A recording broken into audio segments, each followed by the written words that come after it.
my client, my weight loss client, has just said to me that she feels like a failure. And this is something I hear a lot, something I used to say a lot. And I want to put a perception around it that will maybe help you change the way you see that for good. So when we say we feel like a failure, oftentimes it's actually kind of like a cop-out for what's really going on. So when we say I feel like a failure, we're actually relating ourselves to an external thing. So we're like, I haven't managed to lose weight, so my weight loss isn't where it should be. I don't look as good with my weight as I should, or the number on the scales isn't what it should be. So I'm a failure. And we kind of put guilt and blame and shame onto ourselves like that, which is horrible and keeps us in a state of stress. But it's actually easier for us to do that than to know what the real problem is. Now, what is the real problem? It's nearly always this, right? It's that we have feelings of low self-worth.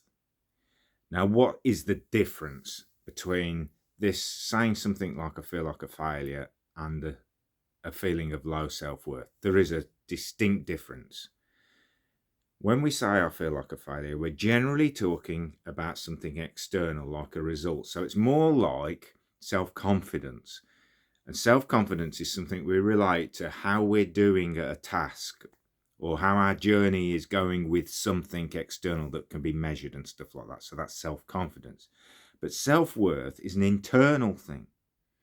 It's literally how we feel, whether we feel worthy, whether we feel enough, whether we feel deserving of love. Now, generally, what has happened is, as a kid, we've been taught that we only deserve love, we only deserve to feel worthy if we achieve certain things. So we start to relate our self-worth to the external things, but you can never, ever get true self-worth from an external thing. The only thing you get from external things, and it's still good, I'm not saying that you shouldn't try and get this as well, is self-confidence. Now, when you're truly fulfilled, you have them both. You have self-confidence because it allows you to thrive in stuff that is external, but you have to understand that wanes. Things can go wrong and then your confidence drops, but then you can get it back.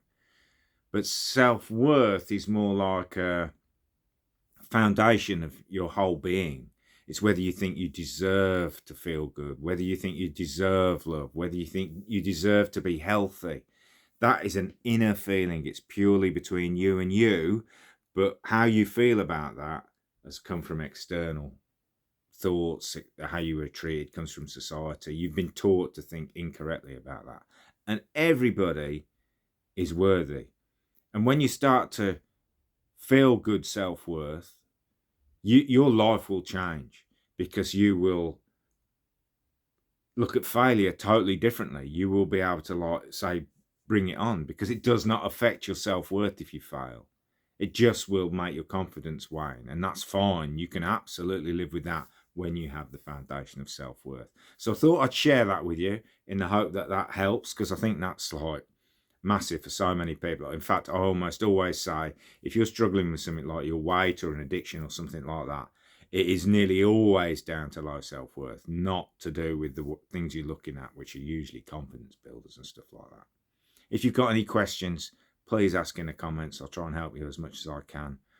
Make sure you're subscribed, sign up to my emails if you can, and I look forward to speaking to you in the next video. Take care.